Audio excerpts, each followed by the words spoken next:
Welcome to your Artsy Girl podcast. I am your host, Christina Carrere. This is a podcast about art, poetry, and anything about creativity. Sit back, relax, and get your dose of brain food to get your creative juices flowing. Hello, everyone, and welcome to episode 8. Today's featured guest is Yvonne Neth. She was born in Pohnpei, FSM, Federated States of Micronesia. She was raised in Pohnpei and Saipan. She currently lives and works in California. She is a visual artist who works in charcoal, conte crayon, colored pencil, graphite, watercolor, pastel, and ink. She creates visual representations with the themes of Pacific peoples, environmental conservation, cultural preservation, and gender equality. Yvonne Neth received her commercial pilot license from Flight School Hawaii in Honolulu, Hawaii, February 2009. She also received her BA in anthropology from University of Hawaii in 2003. Her exhibits include the International Mail Art Exhibition in Bucharest, Romania, in August 2018, We Are the Ocean, an Indigenous Response to Climate Change in Wing Luke Museum of the Asia Pacific American Experience, Seattle, Washington, 2016 to 2017, InterArt 20 Years, the International Exhibition, National Library of Romania, Bucharest, 2016, Festival of Pacific Arts, 2016, Guam Delegate Visual Arts, 2016, Chamorro Cultural Fest 2016, San Marcos, California, Mikete Place, Sydney, Australia 2015, United Nations Water Cultures, New York 2013, Pohnpei Cultural Day Celebrations, Pohnpei FSM 2013, Pohnpei Women's Art Exhibit, Pohnpei FSM 2013, to name a few. Please welcome today's featured guest, Yvonne Neth. Hi, Yvonne. Wow. It's been a little while since we spoke. How are you? I'm really good. How are you doing? Good. I'm so glad you're able to make it to the show because I wanted to catch up with you. We met back in 2013 on the island of Pohnpei, the island state of the Federated States of Micronesia, and it's your birthplace. When I taught English at the College of Micronesia, I started an online literary and art magazine, The Manila Envelope, while I was there, and I featured some of your work. So tell me, what have you been up to these days? When we met in 2013, I worked in policy for the national government and as a vice director for the nonprofit Island Research and Education Initiative. Mm-hmm. In 2014, my family and I moved to San Diego. I did mostly contractual work for a few years from home. As much as I'd love to say I've been creative since then, I would be lying. Mm-hmm. I understand. I hear that. The move from a small island to a huge mass of a continent leaves so much to discover. Mm-hmm. With any free time we have, my family and I are traipsing about, looking for landmarks and gems, trying to... I know. I see the pictures on Facebook, and it feels like I'm like going on tour with you. I mean, it's just the terrain and the adventures you take your families on. It's a wonderful thing to witness. So tell me, I remember when I spoke to you and your husband Alex last, you were heading up a conservation project on Pohnpei, creating actual maps and had plans to bolster an ecotourism industry. Can you tell me why do you feel this work is important? The project you speak of, the Pohnpei Eco Adventure Guide, was all aspects. It's an amazing project, and I just love how passionate he was in making it. I mean, the majority of it was a labor of love and done voluntarily. Right. I remember going with him once, and he had like a logger, GPS, and it's just so time consuming because every little stop, he's like, hold on, I got to, write this down. And I'm like, okay, I'm tired. After like, stop. And you've only moved how many feet, Wow. And he was very dedicated to it. And so he did the entire island like that then? Yeah, and he would even email like Google and say, "This point is wrong." It shows me like levitating, in midair, and it was really so he did this whole. I remember I saw that in map, and it was. And do you remember how big and wide is the island again? Oh gosh, I don't remember, but you could actually drive around the whole island in like 3 hours. Right. I understand that, and the roads are only on the perimeter, right? Because it doesn't go too much into the interior at all.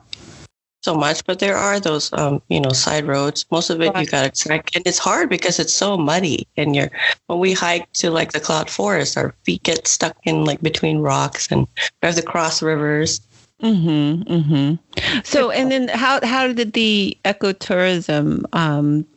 Is that still ongoing, or? Well, the Australian embassy, I think, had printed a few, and what he wanted to do was give it out to the community for free and spread the word of ecotourism. I know a lot is changing on the island from some of my contacts there still. So on that same vein, cultural preservation is interconnected with climate change issues because, of rising sea levels endangering small Pacific islands' future existence. Is this part and parcel why you chose to create magnificent artwork about your cultural heritage as opposed to anything else? Well, it started out with dialogue with my elders. When I was your age, I'm talking about. And And then sometimes it starts with, I used to walk so many miles to school. And there was none of these latest fashion trends, all that stuff. But then I think what really stuck with me the most was it was so much different before, when they would start a sentence that way. And they'd be like, the fish were plentiful, the shore was much further out. And then culture. And you felt the sense of loss. And you could see it in the, I hear you, because that's the same way as me growing up. Because even because I'm a little bit older than you, and growing up in the Philippines, it's the same thing. Because I remember when I was growing up there, and compare and contrast with, say, my cousin's children that are over there. It's vastly different. It's vastly different, and so things are changing in that sense. And but as far as the climate change, I know you're an advocate about that. What are your work in climate change activism? I just try, like, by word of mouth or people I meet, I talk about it, because a lot of people are, you meet those idiots who are deniers and you're like, really? Right. Yeah, and then I have a solo exhibit next year, and one theme will be climate change. Wow. Yeah. So when you have that theme, climate change, what is the visual representation of that? You have the sea level rise, and you have the bleaching of coral, and all the migration involved because people have to leave. And then from there, you have the loss of a lot of cultural facets and traditions. Right. Exactly. It's wrapped up in that whole cultural thing. And that's why, it's part of cultural preservation, because without the islands, without your, birthplace to go back to, what is there? That's why you have to, keep, I guess, the traditions alive in that sense, Well, go ahead. Well, culture is, a product of evolution. So, migration is, I think, inevitable, and you keep what works and you get rid of what doesn't. And true. So it's you have to evolve and adapt. Correct. Right. So. Yeah, I think our work is a testament, to a facet of that evolution. That's an interesting concept. Absolutely. I mean, when we're mourning, a lot of maybe lost traditions also, but it is, cultural preservation is about evolution. Where do we go from here? And how do, identify ourselves in the whole scheme of things. Yeah, exactly. It's cool to note, and I love this fact. I mean, when I met you and your husband, you talked about, being a pilot. My goodness, that's an awesome feat and pretty badass. Did you feel you had to choose between a technical field like that and a creative field? In short, why did you choose art, or did you have to choose between the two? I chose both, really. Like, I took on the technical and creative fields when the opportunities for each were available. I was able to apply when the funds were available. I was under scholarship throughout my flight school years, and I created large pieces of art when I could block out free time. An interesting fact to add here is I completed private and commercial pilot training while going through 2 terms of pregnancy. Wow. It was funny, when I was on a flight exam, I had to deviate so I can land at a neighbor airport. I relieved my partner. The examiner totally understood, saying we better land sooner. It'll become an actual emergency. Oh, wait. So you were flying, right? You were in the air. Yeah. You were in labor? No. Like, you know how you need to go relieve yourself every so often. Yes. Yeah. So I had to deviate in the middle of a flight exam because I needed to go pee. Oh my gosh, that's crazy. Funny. And then you have to tow your plane out of the parking spot and then get it out for your run. And so the time I told an examiner, you better help me pull this plane or I'm going to deliver right here. And so it was really funny. My gosh. Wow, that's amazing. So it goes to prove, being a woman in a male-dominated field, that, you can, be pregnant and still perform the duties, or, and still be able to fly planes. You just have to kind of make do. And, I hope that fact encourages young women, just because they have a child, don't give up. Absolutely. As a U.S. Army veteran myself and mother, it was hard, but yeah, made do, kind of, that's what's the whole thing about, being flexible and improvising and just keep going, absolutely. Well, and, you get to learn from you too. So. Yes, I believe, yes. They lead by example for sure. Mm-hmm. And I have to say, my 2 older kids, I bless their heart, I took them to a lot of art things, art exhibits, my own art exhibit, readings, and not surprising that they become artsy fartsy people too. So I think you become happier. Yeah. And just, and it may be cliche, but, well-rounded, you're not just, what do you call that? Having tunnel vision, or just having, one set of ways of experiencing things, Yeah, I think the STEM is great in schools, but it's very mechanical in your thinking. Mm-hmm. As opposed to being artsy. Yeah, very much well-rounded if you include art. You are a mother of 3 gorgeous kiddos. How does art and motherhood play in your life? Because I am also a mother of 3. And so I'd like to kind of pick your brains on how does art play, in your life as a mother? In terms of creating art, I honestly don't know how to balance the 2. Yeah. It feels like that. Yeah, I don't know how people do it. And I'm fortunate that Alex is very supportive, and he'll take the kids to the park and give me time to sketch, But I think, as with writing, you just got to keep writing, and then your muse will show, eventually. But then art is just get into it, and don't give yourself so many excuses. And I do, I'll snore away in the morning, instead of just sketching. Oh, now that you're in the San Diego area, do you feel a pull to pursue and experiment with different art subjects? For example, maybe, creating a series that is influenced by your surroundings there? Yes, absolutely. I mean, from the islands to here, where art is not really expressed, in the islands, or in school, it's not available so much. And so, like, it's so refreshing to see so many artists and, and their expression materialize in different media. Mm-hmm. I have on my to-do list, like, several San Diego-centered artwork ideas, and even some on major themes, like on social issues like gender equality and cultural sensitivity, endangered species, stuff like that. I have like books and books of ideas, but I need to start like doing something about it.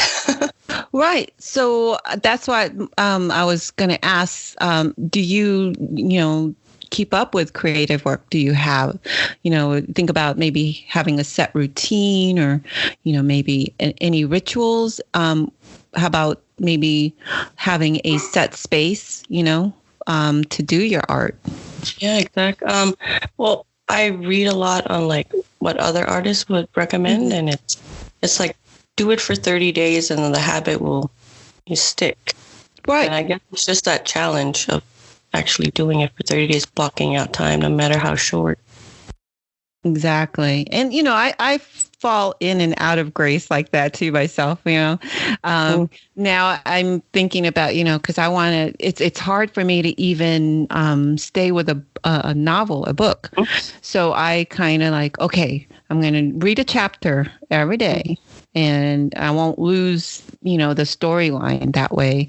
And so far it's proving, well. And so I have to be mindful of that. And, being a writer, artist, mother too, it's so hard. It's, I have to kind of almost, what do you call that? Improvise. When the opportunity comes up, I have to be kind of ready. To kind of be open. And I kind of admire those folks that are, I call ethical, what do they call that? Not ethical, but where they have, they can, they block time, like, every day to write and do things. And it's, and I have to learn how to do that myself. I know, but, because in this podcast series, I find it like it's like how you read about other artists, and it's going to feel, that's going to, pay off in the end, that you're getting the ideas and what direction your work is going to, and that's how I see, that's why I kind of open up myself with other opportunities in this podcast, hopefully for the audience also who are listening and who are, fellow artists and writers, will glean from that, and get the ideas and see that, hey, maybe I'm not so different after all, or, I like that idea. Maybe I'll try that, So yeah, absolutely. I commend you for doing this. You're thinking outside the box, and it's awesome. Oh, well, thank you. So what are your future plans? My future plans is just start creating art. I mean, I know it's what I want to do. I just, like trying to survive on just working and paying rent and making sure you feed your family and all that. That's hard. And then so those people who are disciplined or prolific artists, it's you can hope for that. You just got to act. Exactly. No, I'm with you on that, because I have a day job, and it takes a lot of mental energy, right? Yeah, it does. And then you have kids you got to feed, and oh my goodness. Now, Yvonne, you are also an advocate for Pacific Island women. What knowledge or wisdom would you like to impart onto the young girls coming up now in the Pacific region? I just like to tell them to welcome intrigue and be inquisitive. Back you're taught, that phrase, the nail that sticks out gets hammered down. Yeah, so don't stick out and stuff. But I think that hindered me a lot, like from learning a lot of stuff. So you felt that you had the fear of, quote, sticking out, being different. Well, you don't really are encouraged to ask questions. You just kind of memorize what the lesson plan is, and you do your tests and stuff. But I think more intrigue and more questions are very helpful to the mind. And there are models all around them, even though you feel so contained on a small island. Use the resources of books and the internet to expand your mind. Not feel inquiries. Solutions are found in the mind and influenced by the heart and by your determination. So, I would just say, most of the time, the journey to self-discovery and solutions that change this world for the better, it all starts with a question and, a step forward. And right. Don't just think about it. Just do it. And this is coming from the person who has all these books of ideas and not creating art. I don't know. No, I understand because, well, I taught at the College of Micronesia as an English instructor, and I also taught Intro to Art. And that was the coolest thing because when I did the Intro to Art, wow, can I say that a lot of them really came out of their shell? And the fantastic work that they created by the prompts that I, provided, and we did an exhibit. It was just glorious. I wish you had seen it. It was amazing. And so now that I don't know if you're familiar, and I mentioned his name before, but Craig Santos Perez at University of Hawaii. He's Chamorro and a poet, and he's doing really great work educating, actually bringing Micronesian and Chamorro literary works. I mean, the first ever anthology coming out. And so I'm like, wow, here we go. This is, hopefully this will stir up more, more people getting interested in the arts and literary works, and it's just, go ahead. Oh, sorry. In the future, I would like to facilitate like these programs during the break time of school, and with through a nonprofit. And just a great idea. People through the grades, like making murals and just beautifying the town with art and right. 3D objects and stuff. Wow. Yeah. I mean, they did the library on Pohnpei, and it was part of that. That was great. But yeah, more of that. Absolutely. So, well, Yvonne, it's been great talking to you again. My regards to Alex and your family back home. I wish you continued success. Please stay in touch, okay? Many thanks and hugs, Christina. My regards as well. Thank you. Well, everyone, that's it for now. Please stay tuned for my featured guest next week. In the meantime, stay inspired and have a productive and creative week. Bye, Yvonne. Bye.